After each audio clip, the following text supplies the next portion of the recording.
Ambati Silks, Kanchipuram Saree Store, now in Vijayawada. Exclusive Pattu Sarees, Salwas and Lehengas. నమస్తే రమగారు. నమస్తే జయ. రమగారు, పిల్లలకి మార్నింగే లేవటం కొంతమంది పిల్లలకి చాలా ఇబ్బందిగా ఉంటుంది. నైట్ ఏమో లేట్గా పడుకుంటారు, మార్నింగ్ అయ్యేసరికి లేవలేకపోతారు. అది చిన్న పిల్లల విషయము, తర్వాత టీనేజర్స్ ఎక్కువగా టీనేజర్స్ అయ్యేసరికి లేట్ నైట్లు ఫోన్లు చూసుకోవటము, టీవీ చూడటము, దానివల్ల మార్నింగ్ లేవకపోవటం. ఒకవేళ లేవాల్సి వచ్చినా కూడా ఆ డే అంతా కూడా బద్ధకంగా, నీరసంగా, చాలా అనీజీగా అనిపించేస్తూ ఉంటుంది. సో దీన్ని మనం అవాయిడ్ చేయాలి ఎలా? ముందు అంటే ప్రతిసారి చెప్పైతే చెప్పాలి, తల్లులకి చెప్పకూడదు కానీ పడుకోబెట్టాలి జయ. అర్లీగా పడుకోవటం అనేది ఒక మంచి అలవాటు. ఇది అంటే సైన్స్ డాక్టర్స్ చెప్పేది కూడా ఇలాగే ఉంటుంది. మనకి బయలాజికల్ క్లాక్ ఒకటి ఉంటుంది శరీరంలో. ఎలా అంటే మనం రాత్రి పడుకోవాలి, పగలు మెలకుగా ఉండాలి. ఇది కరెక్ట్గా ఈ మార్నింగ్ ఉదయం 6 గంటలకి అలా మన క్లాక్ స్టార్ట్ అవుతుంది అనుకుందాం.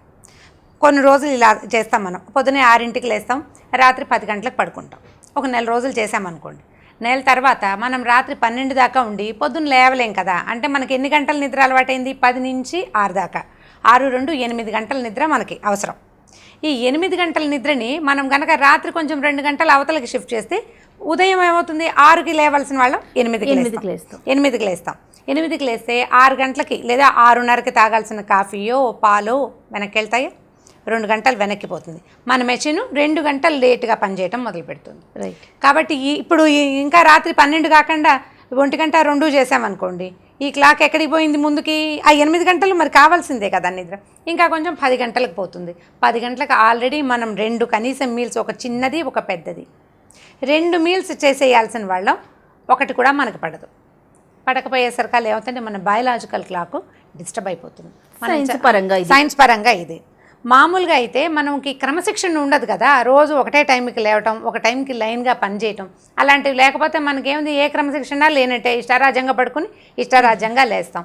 ఇది ఎవరికి కుదురుతుంది? పని పాట లేని వాళ్ళకి ఇష్టారాజ్యంగా పడుకోవడం కుదురుతుంది. ఎగ్జాక్ట్లీ. పనులు ఉన్నవాడు ఆఫీస్కి వెళ్ళాలి, స్కూల్కి వెళ్ళాలి, లేదా తల్లుడైతే పిల్లల్ని స్కూళ్ళకో భర్తల్ని ఆఫీసులకో పంపాలి. వీళ్ళు పరిగెత్తాలి. పాపం వాళ్ళకు కూడా ఉన్నాయి కదా ఇప్పుడు ఉద్యోగాలు. మన అమ్మల్లాగా లేరు కదా ఇప్పుడు అమ్మలు. మరి వాళ్ళ పనులు వాళ్ళకి ఉన్నాయి.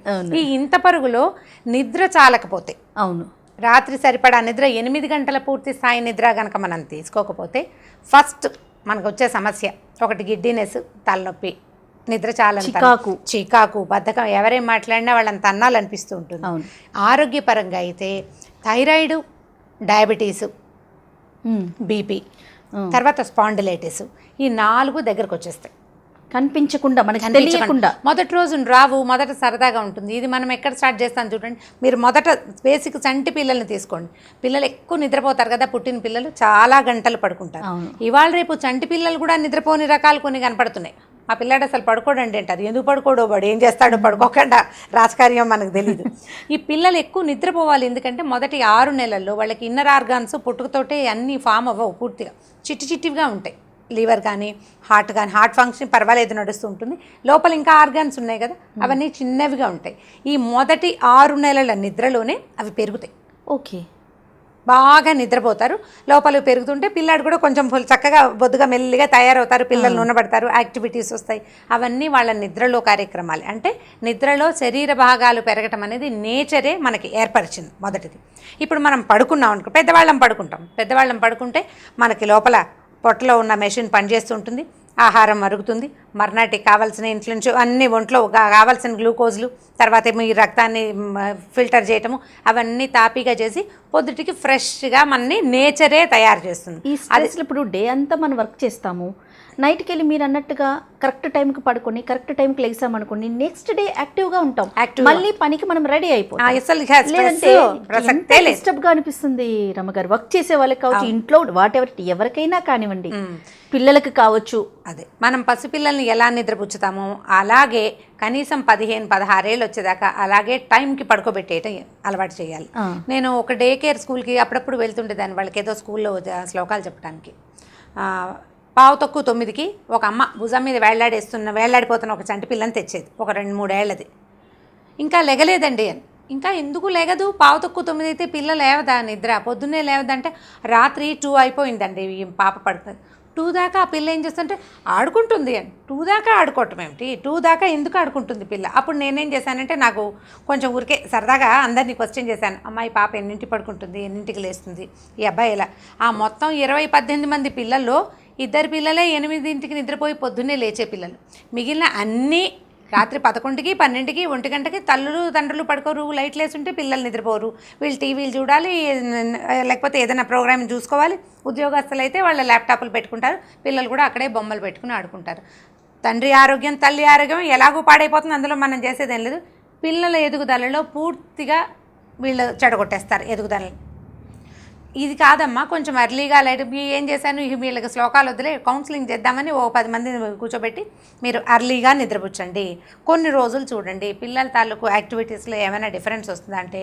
ఒక్క తల్లి పెందరాళే నిద్రపుచ్చడానికి సరేనని చెప్పలేకపోయారు వాళ్ళు. మా ఇంటికి ఎవరో వస్తారు, మేము టీవీ చూడాలి, నాకు అప్పుడే కాల్స్ వస్తాయండి బయట నుంచి, అప్పుడే ఏదో అవుతుంది, మాకు అప్పుడే కుదురుతుంది, కాబట్టి పడుకోబెట్టలేం. దానివల్ల ఏమవుతుందంటే పిల్లల్లో హైపర్ యాక్టివిటీ వస్తుంది, రాత్రుళ్ళు నిద్రపోకపోవటం వల్ల ఎండైజేషన్ వస్తుంది, డైజెస్ట్ కాదు ఫుడ్ సక్రమంగా, పగలు ఉత్సాహంగా ఉండరు, ఏడుస్తూ ఉంటారు, నసగా క్రాంకీగా ఉంటారు. ఇవన్నీ ఓకే వాళ్ళకి. హెల్తీగా ఉండాలి అంటే డాక్టర్ దగ్గరికి వెళ్ళడం కాదు, రాత్రి నిద్రపుచ్చండి అనే ఒక సింపుల్ పాయింట్ చాలామందికి నచ్చదు. మనం హెల్తీ పిల్లలు కావాలంటే ఎర్లీగా పడుకోబెట్టేయాలి. బై 8 కల్లా పడుకోబెట్టాలి. బై 8 కొంచెం పెద్ద పిల్లలు అయితే 9:30 10 మ్యాక్సిమం 10 లోపల ఏ వయసు పిల్లాడైనా చంటి నుంచి పెద్ద దాకా నిద్రపోవాల్సింది. 10ంటికి పడుకుంటే మార్నింగ్ 6కి కాదు 10 గంటలకే కనుక రిలాక్స్డ్గా నిద్రపోయారనుకోండి 5కి కూడా లేవగలుగుతారు చేయాలి, 5 గంటలకు లేవగలుగుతారు. ఒక స్కూల్ ఉంది మాకు తెలిసిన వాళ్ళు, మా వాళ్ళ అబ్బాయి ఒకటి చదువుతున్నాడు, వాళ్ళు మార్నింగ్ 7 కల్లా స్కూల్ బస్ ఎక్కాలి. వాడు ఎప్పుడు లేవాలి చెప్పు? మీకు కూడా అదే సమస్య కదా? మీ అమ్మాయి 6 కన్నా లేపాల్సిందే పిల్లల్ని. మనం మిగతా అన్ని మనం అరేంజ్ చేసినా కూడా ఓకే. ఇప్పుడు 6కి పిల్లని లేపి దానికి పాలు టిఫిన్ ఇంకేమిటో ఇవ్వాలంటే నువ్వెప్పుడు లేవాలి తల్లి?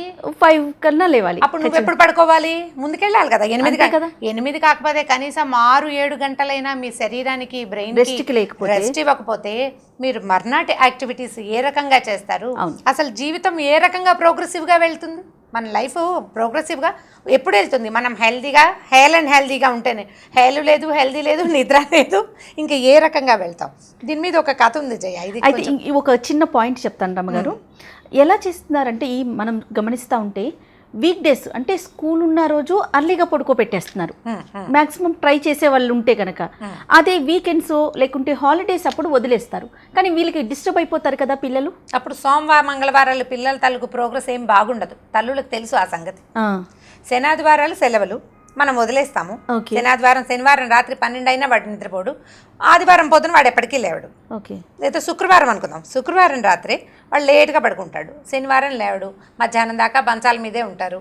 సరే ఎలాగోలా తింటారు, ఏదో తింటారు. అంటే శనివారం మార్నింగ్ పాలు లేవు, బ్రేక్ఫాస్ట్ లేదు, ఏదైనా చిన్నవి అవి ఇవి తింటారు 12 గంటల లోపల బ్రేక్ఫాస్ట్ చేసా కూడా. ఈ మొత్తం ఫుడ్ అంతా పోగొట్టేసాం. ఆహారం పోగొట్టుకున్న పిల్లాడు ఎలా హెల్తీగా ఉంటాడు? ఎట్లా వాడి గ్రోత్ బాగుంటుంది? వారానికి 7 రోజులు మనకున్నది, 2 రోజులు మీరు డిస్టర్బ్ చేస్తే మిగిలిన 5 రోజుల తాలూకు హెల్దీ థింగ్స్ అన్నీ ఈ 2 రోజులు తన్నేస్తాయి. సో మనకు హాలిడే అయినా కూడా ఒక సిస్టమ్కి అలవాటు చేస్తే అదే కంటిన్యూ అవ్వాలి. 1 గంట రిలాక్సేషన్ తీసుకోవచ్చు. రోజు 9 పడుకోబెడతాం అనుకో, ఆ రోజు 10 గంటలకు పడుకోబెట్టచ్చు. రోజు 6కి లేచే పిల్లని 7కి లేపేయాలి. 10 దాకా మంచం మీద ఉండనివ్వకూడదు. 10 దాకా వాడిని రెస్ట్ తీసుకొనిస్తే వాడికి రెస్టే కాదు, మీరు ఫుడ్ కట్ చేస్తున్నట్టు అర్థం. ఆహారం పోతుంది. అసలు మనకి డయాబెటీస్ జయ నా చిన్నప్పుడు నేను చాలా తక్కువ వినేవాళ్ళం. మా ఫాదర్కి ఉండేది డయాబెటీస్. మా మొత్తం ఊళ్ళో షుగర్ ఉన్నాయన మా ఫాదర్ ఒక్కరేనేమో, ఆయనకి వాళ్ళ పై వాళ్ళ నుంచి వచ్చింది. ఆహారపు అలవాటు వల్ల జెనెటికల్గా వచ్చింది ఆయనకి. ఇది అసలు చాలా తక్కువ. ఇప్పుడు ప్రతి ఆల్టర్నేటివ్ ఇంట్లో అందరికీ షుగర్లే. ఆ ఊళ్ళో పల్లెటూరే కానీ అందరికీ షుగర్, వయసుతోటి సంబంధం లేదు. థైరాయిడ్ కూడా జయ ఒక 30 ఏళ్ల నాడు ఒక్క థైరాయిడ్ పేషెంట్ని పువ్వులాగా చూసేవాళ్ళు. ఆవిడకి థైరాయిడ్ అని. ఇప్పుడు థైరాయిడ్ లేని పిల్లలు కూడా లేరు. మన కర్మ కామన్ అయిపోయింది, చాలా కామన్. డయాబెటీస్ ఎంత కామన్ అయిందో థైరాయిడ్ కూడా అదే కామన్ అయిపోయింది. దీని మొత్తానికి ప్రధానమైన కారణాలు 2. మనం అడ్డమైనవి తినడం, సక్రమంగా నిద్రపోకపోవటం, 3వది ఎక్సర్సైజ్ అంటే పని చేయకపోవటం. పనులు చేయటం 3 కారణాలు. ఈ 3 కారణాలు. చిన్నపిల్లలు పని చేయరు, వాళ్ళు తిని ఆడుకుంటారు, పడుకుంటారు. అంతే కదా. ఆట వీటి రెండు పడుకోవటము తిండితోటి కలిసే ఉంటుంది కాబట్టి రెండు విషయాలు తింటాం పడుకోవటమే పిల్లలు చేసేది, మిగిలిందంతా సక్రమంగా చేయించగలిగితే తల్లులుగా మనం ఆ బాధ్యత తీసుకుంటే బాగుంటుంది. సో రమ్మగారు మీరు ఎప్పుడూ చెప్తున్నట్లుగానే తల్లులు ముందు దీనికి సంబంధించి మాత్రం ఖచ్చితంగా తల్లులదే బాధ్యత అనుకోవాలి. వాళ్ళు పడుకోబెట్టండి. అది వాళ్ళకి ఏదైనా పని ఉందనుకోండి, ఫర్ ఎగ్జాంపుల్ పిల్లల్ని పడుకోబెట్టి మన పని మనం చూసుకోవడం మంచిదేమో నాకు అనిపిస్తూ ఉంటుంది. ఏమంటారు? అదే కరెక్ట్ జయ. ఎందుకంటే ఇప్పుడు 8ంటికి పిల్లాడిని నిద్రపుచ్చాలి, వాడితో పాటు నువ్వు కూడా ఒక అరగంట పడుకో. తల్లి నిద్రపోతాం, ఒక ½ అవర్ నిద్రపోయామనుకోండి ఫ్రెష్గా ఉంటుంది. పవర్ నాప్ అంటారు దాన్ని. ఒక అరగంట నిద్రపోయి పిల్లాడు బాగా పిల్లాడో 8 ఏళ్ల పిల్లలు కూడా తల్లి పక్కనే ఉండాలి కదా. ఇవాళ నిద్రపుచ్చాక వాడి పక్కన దిండు పెట్టి దుప్పటి కప్పి నువ్వు లేచి వచ్చేస్తే తర్వాత నువ్వు చేయాల్సిన పనికి మంచి ఓపికగా ఉంటుంది, బలంగా ఉంటుంది. ఈ పవర్ నాప్ తీసుకోవడం బెస్ట్ మెథడ్స్. చాలామంది అమెరికన్స్ వాళ్ళంతా పవర్ నాప్ తీసుకోమంటుంటారు. పావు గంట ఊరికి ఇప్పుడు ఎక్కడ పని చేస్తున్నామో అక్కడే సోఫాలో కాస్త తలవాల్చి 10 నిమిషాలు కనుక నిద్రపోతే యాక్టివ్గా ఉంటుంది. తర్వాత బ్రెయిన్ ఏం చేస్తుంటే ఆ 10 నిమిషాల రెస్ట్ తీసుకోవడానికి అలవాటు చేయటం కూడా చాలా మంచి అలవాటు. మధ్యాహ్నాలు చేయొచ్చు మనం. మధ్యాహ్నం మంచం కేసి 2 గంటలు నిద్రపోతే ఒళ్ళు వస్తుంది, అది మంచిది కాదు. 10 నిమిషాలు బ్రెయిన్కి కనుక రెస్ట్ ఇచ్చి మనం చుట్టుపక్కలవేవి వినకుండా ఉండడానికి ట్రై చేస్తే 10 మినిట్స్ ఆ పవర్ నాప్ తోటి తర్వాత 10 గంటలు చాలా యాక్టివ్గా గడుస్తాయి. పిల్లలకి మంచిదే, తల్లులకి మంచిదే. నిద్రపోతా వాళ్ళు ఎర్లీగా పడుకుంటారు, వాళ్ళతో పాటు మీరు కూడా కాసేపు నిద్రపోండి. లేచిన తర్వాత ఆఫీస్ వర్క్ అయితే office work, house hold work అయితే హౌస్ హోల్డ్ వర్క్ చేసుకుంటే బాగుంటుంది. ఇప్పుడు స్కూల్కి వెళ్ళేటప్పుడు అయితే మనం ఖచ్చితంగా ఒక టైంకి లేపాలి. స్కూల్లో జాయిన్ చేయక ముందు ఏం చేస్తాం, మీరు అన్నట్లుగా ఇప్పుడు డే కేర్ కావచ్చు, లేకపోతే ఇంట్లో ఉండేటప్పుడు లేటుగా పడుకుంటూ ఉంటారు పిల్లలు. దాన్ని మనం ఆ పద్ధతిని ఎలా మాన్పించాలి? అలా ఎలా చేస్తాను జయ, ముందే నేను చెప్పాను పిల్లల ఇన్నర్ ఆర్గాన్స్ అన్నీ గ్రో అవుతాయి నిద్రలోని. మొదట 6 నెలలు క్రూషియల్ పీరియడ్ అనుకోండి, చాలా ప్రత్యేకమైన బాల్యావస్థ. 6 నెలలు జాగ్రత్తగా ఉండాలి. తర్వాత కూడా పిల్లలు గ్రో అవుతారు. ఓకే, నిద్రలో పిల్లలు పెరుగుతారు. ఎక్కువ నిద్రపోయిన పిల్లాడు తర్వాత గంటలు ఆరోగ్యంగా హాయిగా ఆడుకుంటాడు. నిద్రపుచ్చాలి. వాడు ఇంట్లోనే ఉంటాడు, స్కూల్ లేదు కదా అని రాత్రి 12కి పడుకోబెట్టి పొద్దున 11 గంటలకు లేపుతుంటే. కొంతమంది పిల్లలు ఏం చేస్తూ ఉంటారంటే రమ్మగారు, ఈవినింగ్స్ పడుకుంటారు. ఒక 4కో 5కో పడుకొని 6:30 7 వరకు నిద్రపోతారు కదా, వాళ్ళకి మళ్ళీ నైట్ నిద్ర పట్టదు. అప్పుడు టైమింగ్స్ మార్చుకోవాలి మనం. తల్లులు మార్చాల్సిందే. వాడిని ఇంకో కొంచెం ఎర్లీగా అన్నం పెట్టడం. జనరల్గా పిల్లలకి అన్నం తిన్నాకో ఓ బాటిల్ తోట దేనితో పాలు తాగేకో నిద్ర తీసుకోగానే వాళ్ళకి నిద్ర. అప్పుడు వాడి ఫుడ్ని ముందుకు జరపడం, కొంచెం మిగిలిన పనులు మానుకొని అర్లీగా నిద్రపుచ్చేసేయటం. 12 ఇప్పుడు 4కి పడుకుంటే 6కి లేస్తారు.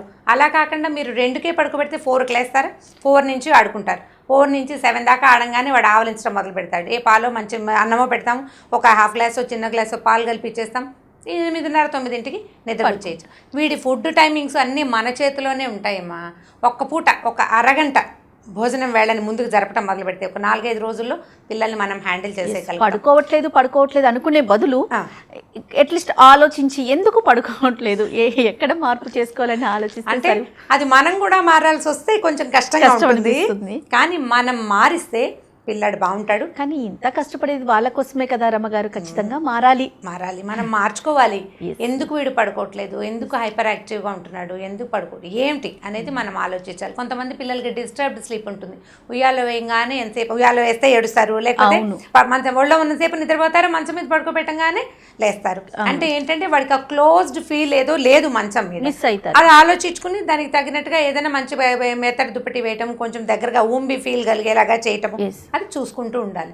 మనం పిల్లలు, నేను ప్రతిసారి చెప్తాను, మైదా పిండి లేదా గోధుమ పిండి ముద్దలు మన ఇష్టం. మనం ఎలా కావాలనుకుంటే అలా చేస్తారు. నువ్వు చెడగొట్టదలుచుకున్నావా నీ ఇష్టం, బాగు చేయదలుచుకున్నావా కూడా అది కూడా నీ ఇష్టమే. అప్పుడు ఏం చేయాలి, మనం నెయ్యో నూనె వేస్తామని చెప్తున్నామా, నెయ్యి వేసి కొంచెం చేతిలో నెయ్యి వేసుకుని, ఏ పిండిని మీరు చూడండి గులాబ్ జాములు చేస్తాం, నున్నగా చేయడానికి ఏం చేస్తాం, నెయ్యి వేసుకుంటాము. గోధుమ పిండి చేయాలన్నా కూడా అంతే. పిల్లలని మౌల్డ్ చేసే దశలు అంతకాలము మన చేతిలోనే ఉంటారు. మనం ఎలా నొక్కితే ఆ షేప్లో వస్తారు. కరెక్ట్గా నొక్కడం మనకి తెలియాలి మొదటిది, లేదా ఎవరి దగ్గరైనా నేర్చుకోవాలి, లేదా ఎవరి మాట అయినా వినాలి. అంతే. ఈ 3 లేకుండా పిల్లల్ని పెంచడం అసాధ్యం. అంటే పెంచేస్తాం, మనం పెంచక్కర్లేదు జయ. నిజానికి నేను ప్రతిసారి ఇదే మాట చెప్తాను. అవును, వాళ్ళంతటి వాళ్ళే పెరిగిపోతూ ఉంటారు.